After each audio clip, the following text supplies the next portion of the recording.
आणि मला ना या घरात राहिला ना बसाव. तर हाय मित्रांनो, कशा सर्वजण. आय होप की तुम्ही सर्व छान आहात.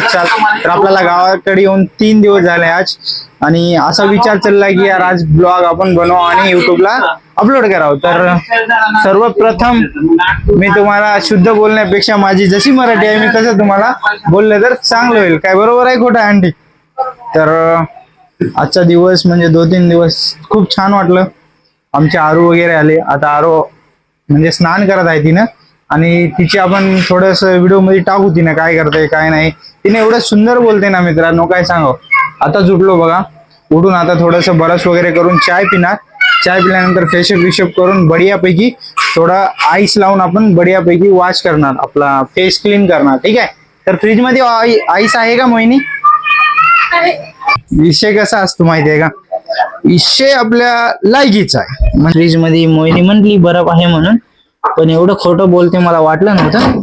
साधी पाण्याची बॉटल पण नाही. तर एवढं खोटं बोलण्यापेक्षा ना, ए मोहिनी तू एवढं कसं खोटं बोलाय शिकलीस? फ्रीज मध्ये तर बर्फ सोड, पाण्याची बॉटल पण नाही.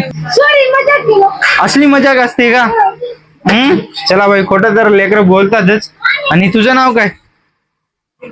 हा, सोन्या. तुझं खरं नाव काय? उमेश. कितवीला आहेस? हा, तिसरीला. 3चा पाडा म्हण बरं. हा, बघा गाईज, आजकालचे मुलं याना तिसरीला आहे म्हणते आणि 3चा पाडा येत नाही याला. म्हणजे कमीत कमी तुम्ही ज्या वर्गात आहात ते तर पाडा यायला पाहिजे ना तुम्हाला. आता आमचं तर सोडा हो, आम्ही तर शाळा सोडून दिली, पण जे शाळेत जातात त्यांना तरी आलं पाहिजे. मोहिनी तू कितवीला आहेस? कितवीला आहेस? तुला येते का 9चा पाडा? म्हण बरं.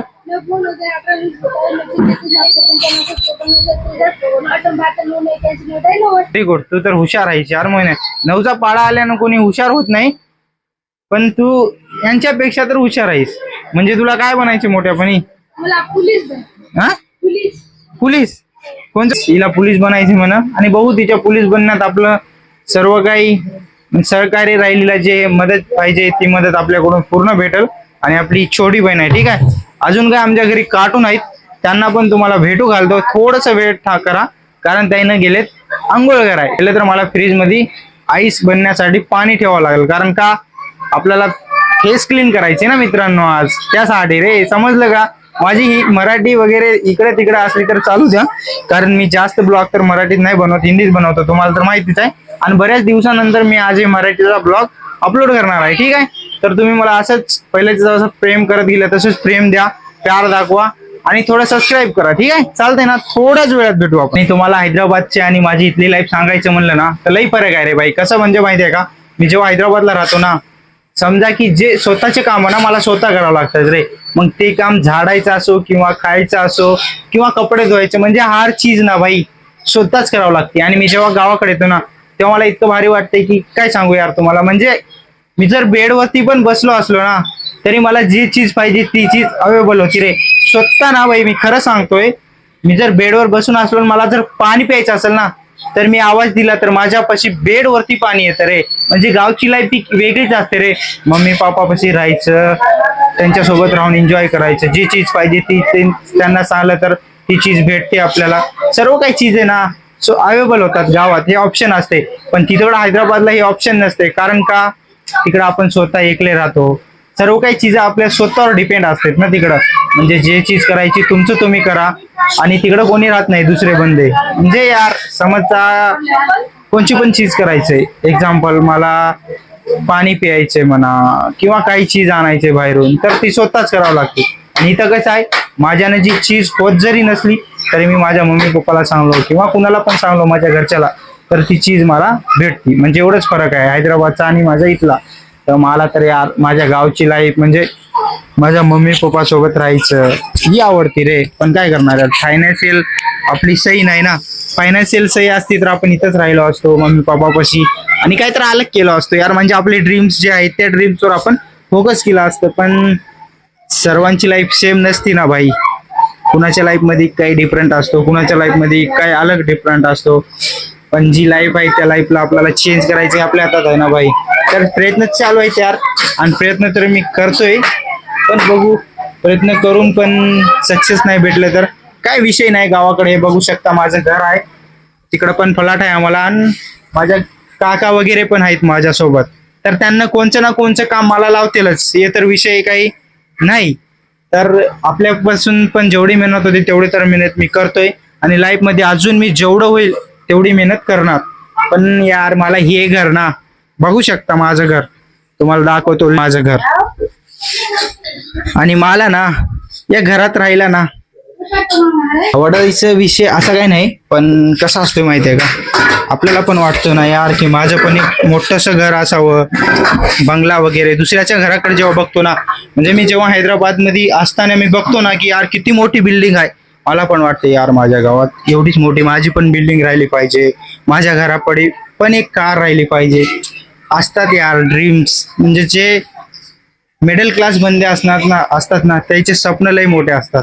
खरं सांगतो यार, तसं तुम्ही तुमच्या स्वप्नावर काम करा, तुमच्या कामावर फोकस करा, आणि मिडल क्लास जन्म घेणं हे तुमच्या हातात नाही, पण तुम्हाला ते मिडल क्लास लाईफ चेंज करायचं आहे ना, हे मात्र तुमच्या हातात आहे मित्रांनो. जेवढं आफट लागतील, जेवढी मेहनत घ्यायची ना, खरं सांगतो रे भावा, तेवढी तुम्ही मेहनत घ्या आणि पुढे चला रे. काय सर्व काही चीज ना सोप्याच असतात, तुम्ही फक्त त्या गोष्टींवर चाला रे.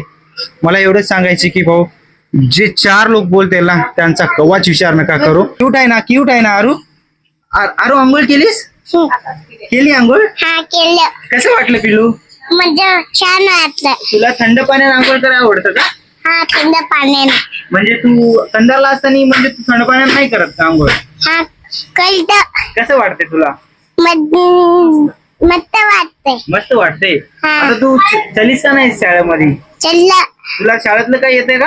A for apple, B for ball, C for cat, F for fish. बघा गाईस, म्हणजे जेवढं काय म्हणणं, पण सॉलिड म्हणली ना बाई. हिच्या वयात जेवढा मी लहान असायचो ना, खरं सांगतो बाई, मला चड्डी पण घालायच नव्हती रे, मी भोंगळा हिंडायचो. खरी गोष्ट आहे. तर हिने ए फॉर ऍपल आणि बी फॉर बॉल म्हणते. म्हणजे अरे आमची सध्या ना, आमची फॅमिली ना लई मिडल क्लास आहे रे. म्हणजे फॅमिलीमध्ये 3 असतात, एक अप्पर क्लास, एक मिडल क्लास, एक लोअर क्लास. आम्ही कुठं माहिती आहे का? लोअर मधले लोअर आहे. काय म्हणता? खरं आहे ना? खरं आहे ना? खरं आहे ना आरू? खरं आहे ना तुझं? खरं आहे की? मुलगी असणं खरं आहे ना? हा मुलग्याचे खेळा. चला, हिनं ना मित्रांनो, हिनं भोंगळी आहे. चला काही विषय नाही. तर माझी दादी म्हणत आहे, असं कसं बोलू द्यायला तुम्ही? कसं बोलू देव, कसं बोलू देव, कपडे घाल बोलू द्या. बरं तू सांग मला, मी लहान असायचो तेव्हा तू माझा लाड करायचीस का? हा वरी बघा मित्रांनो, एक गोष्ट सांगतो माझ्या आजी बद्दल. हे बघू शकता, माझी आजी आहे कपडे धुवाली, आणि हिला लाज वाटते. म्हणजे हिनं असं व्हिडिओ नको टाकू, चांगला टाक. लोकांना ना जे खरं आहे तेच बघायला आवडते का माय. आता ऐक, मी जेव्हा लहान असायचो ना, आणि मी शाळेत जायचो नाही, माझे काका वगैरे मला शाळेत नेऊन सोडायचे, मी जबरदस्ती. तेव्हा मी माझी आजी मला एवढी सपोर्ट करायची की त्यांना शिवा देऊन मला घरी बसवायची. खरं सांग, बसवायचीच की आहे? हो. बोलता येत नाही आमच्या आजीला. अरे समजून घेत जाव अरे भाई. तर आता फायनली आमच्या आरूने कपडे घातलेले आहे, आणि आरूचा लुक बघू शकतो. तुझ्या मागे लागली बघ, इकडे बोल. बोल किती राग, किती राग. काय चालू वैशू? काय नाही. बरं आहे? हो केलीस का अंघोळ? हो केलो. तू शाळेत जातीस का नाही मग? कितीला आहेस? कितीला आहेस? हा? इकडे बघ ना, तसं काय करायलीस? तो भाई चलो कोई ना, थोड़ा बढ़िया पैकी मैं भी थोड़ा फेस अप करूंगा, मतलब मेरे फेस पे आइस लगाऊंगा थोड़ा, और बाद में बातचीत करेंगे. मेरी मम्मी अभी फिलहाल भांडे घास रही. बघू शकता माझी ही आहे मम्मी, आणि ही आहे माझी चाची आंटी. हिनं पण युट्यूबला व्हिडिओ सोडतात, पण याचा फेस नाही आहे.